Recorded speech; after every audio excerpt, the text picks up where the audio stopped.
जय जगन्नाथ सांग मैंने आपण मानक चैनल को स्वागत। मु सौम्या आज आपण मानक नहीं आसी गोटे आलू रे स्नैक्स रेसिपी जोटा कि आप जो शीत दिने बा वर्षा दिने आपन को खाया को बहुत ही भल लगे। आ मात्र 5 मिनिट रे रेडी हो ये जदि सीझा आलू अच्छी माने जल्दी हम और जदि टे आलू सीझा ना तो आपको टाइम लगे 10 मिनिट ना जदि सीझा आलू अच्छी आपको जल्दी आलू रे चटपटा रेसिपी बहुत ही भल लगे खायापी। आउ पकुड़ी बरा सब तो आम खाऊे तो बेले बेले एमती आलू रे किसी चटपटा हेले बहुत ही भल लगे। आपाई मुझे आज बनई देखो मुझे नहीं जाइए सीझा आलू आलू को पूरा ठंडा कर नहीं ठंडा पूरा है पर ही आपको करेंगे बिल्कुल गरम आलू रखिए माने गरम आलू जब थी ताले आलू रे बहुत मॉइस्चर थी तो आपको यहाँ सेट नाक बहुत असुविधा हम आउ कला बेले से फाटिकी खोलीज से पूरा आलू ठंडा हो पानी पूरा सुखीज पानी बिल्कुल भी नथिबो आलू रे मॉइस्चर जमा नथिबो तो आपन करिया को इजी हबो। तो ये मुझे ठंडा कर नहीं आलू को आउ ठंडा है चपा छड़े की पानी आगु मैंने बाहर कर नहीं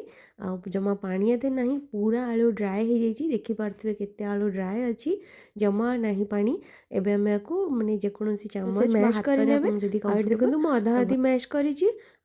बाकी जहाँ सामग्री आम दरकार ऐड करनबा मुझे लंका नहीं सुखिला लंकार जो मंजी सब नहीं भल राग हाँपाई आप चाहिए कंचा लंका भी नहीं पारे। मुझे मर्च गुंड नहीं जाइए हाफ टी स्पून आठी दूसरी बीट लुण आते आप बीट लुण ही देते नॉर्मल लुण अपेक्षा बीट लुण भल चटपटा लगे आ तार गोटे बढ़िया बास्ना भी आसता है। मुझे स्वाद अनुसार देती माने गोटे बड़ चामच आठी देती सीझा मटर यहाँ आपणकर ऑप्शनल आपन इच्छा हेल्ले दिंतु बा नदेले भी चलो कि ना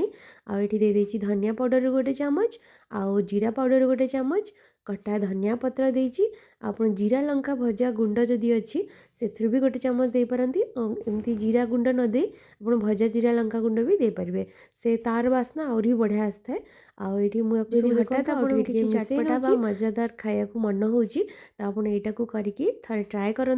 आपको बहुत भल लगे आउ छोट पिला बड़ समस्त को बहुत भल लगे। आउ ये जो पोटैटो फ्राए आम करुचे बहुत ही इजी और जल्दी भी हो जाए बेसी टाइम भी आमको लगे आप जब आलू सीझा रखिंट तो आहरी जल्दी हो देखो मुझे अधा अधी मिसई नेली एथि मसला भी ऐड करवा मसलार मुझे आलू को देखिकी दे देती हाफ चामच हल्दी आउ ये देदेची लंका गुंड आउ ये देदे टी चाट मसला गोटे चामच चाट मसला देती जेहेतु आलू अच्छी तो आमको चटपटा ये चाट मसला दरकार तो ये आम आउ टे मिसई नवा भलसे जमी आलू सांगे मसला सब भलसे ये मिसी जावा दरकार। वीडियो आपको भल लगी गोटे लाइक करेंगे सांग सहित सेयार करूँ आप डाउनलोड कर रखी दिंतु पचर देखिपारे जो मैंने फर्स्ट टाइम देखुं वीडियो से मैंने सब्सक्राइब करने को जमार भूलें। ये देखो मुझे देदे चाउल गुंड मुझे चाउल गुंड ऐड करुँची आप चाहिए कॉर्नफ्लोर भी देकी करें मुझे 3 बड़ चामच बा 4 चामच पाखापाखि दूसरी चाउल गुंड फास्ट आपको मिसेकी देखुची यदि कम रहा आ गोटे चामच देवी ना 3 चामच काफ़ी हम ये आलू को मुझे भलसे देखो तो मिसई नौ हाथ में मिसई नौ कहीं हाथ में मिसेले भलसे मिसी पार टे से मुझे हाथ में आपको भलसे मैंने मिसई नौ मैश कर नौ आपमती हाथ में भी करें हाथ में पूरा गोटे डो टाइप करनवा जमी आम अटा गोटे चकड़ला अटार गोटे बॉल तैयारी करनौ सेमती आम आपको हाथ में पूरा भलसे मिसेकी पूरा चकटिकी गोल साइज करनवा। आउ ये जो मटर देती सीझा मटर देती आप मटर जब नदापी चाहूँगी ग्रीन मटर तो किसी ना नदेले भी चलो टी हेल्दी मुझे ग्रीन मटर दे देती अभी तो ग्रीन मटर टाइम तो आप सब खाइबार यूज करूँ बहुत ही भल लगे ग्रीन मटर और देहपाई भी बहुत भल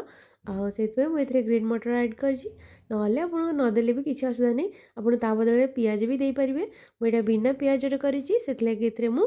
ग्रीन मटर ऐड कर पियाज जगार आप चाहिए कटा रसुण भी पकई पारे पियाज काटिक भी पूरा गुण गुण की काटे पूरा चुन चुन वाला काटिक मिसई ने तो बहुत ही भल लगे। ये देखो गोटे डो आमर तैयारी अटारे हाथ में आम तेल हाथ छोट छोट गुला करवा गुला करके देखो मुझे गुला कर चाहिए छोट गुला भी करपारती हाथ में आम गोटे शेप दबा मैंने टी लंबा लंबा साइज्र करवा जमती आम मैंने जो पोटैटो फ्राए हम पूरा लंबा लंबा साइज्र रही बड़ साइज करुँची बड़ साइज करके आगे पतला करी एति करके रखीदे आहरी पतला करी जदि आप एमती न करा चाहते ताले एका थरे भी आप चाहिए अल्प अल्प नहीं भी छोट साइज्र करेंगे मुझे मत टिके एमती सुविधा हो बोली मुझे एकाथरे करनेली जल्दी हाँपाई एमती करी आप पेड़ी रे आहरी पतला करी छुरी रे मझिरु 2 खंड करी काटी पारिबे। आ गोटे बेस्ट पार्ट है यार आपन जदि एमती माने तैयारी करनेले ना और माने आलू रे एमती रेडी करनेले करिके एथरे चाउल गुंड अल्प छिड़केकी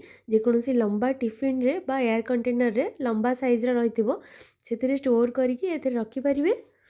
बेसी दिन पे मुझे सजेस्ट करी आप अति बेस गोटे दिन पे या रखु जदि काली करिया चाहते तो आज रेडी कर रखिपारे किसी असुविधा नहीं बहुत बढ़िया रल भी आपको सांग सांग करके खाया भी बहुत भल लगे गरम गरम तो आप आगु ठंडा कर रखा किसी दरकार नहीं। ये देखो जी टे बड़ साइज अच्छी आम टे सैड्रु छुरी काटी नवा एम देखो एमती सर सर की काटे आमती ऊपर चाउल गुंडा देके आम आउटे कोटिंग करनवा। देखो एम जो आम बनइले एमती आम टिफिन रे भी रेडी कर रखिपर जिते खाइबा सांगे सांगे फ्राए करके खाइबा आगुरी फ्राए कर रखिले बहुत माने एते भल लगे तो सांगे सांगे आप फ्राए कर खाइबे से बहुत चटपटा थाए आउ क्रिस्पी भी भल रहे तो से जिते खाइबे सांगे सांगे करेंगे सांगे सांगे खाइबे भल लगे आगुरी आप रेडी कर रखी दिंतु किसी असुविधा नहीं। ये देखो मुझे लंका गुंड उपर पकई देती सेटा भी आपन इच्छा जब राधे पारती ये आम तेल रिफाइन तेल मुझे बसई देती कड़े तेल भल से गरम हो जाता तो से मुझे पटाटो स्टिक बनई सब मुझे दे दूँगी आउ टे आम तल पट गोटे कोटिंग है आम आपको उल्टेबा फर्स्ट आप तेल को भल से गरम करेंगे टिके मीडियम करने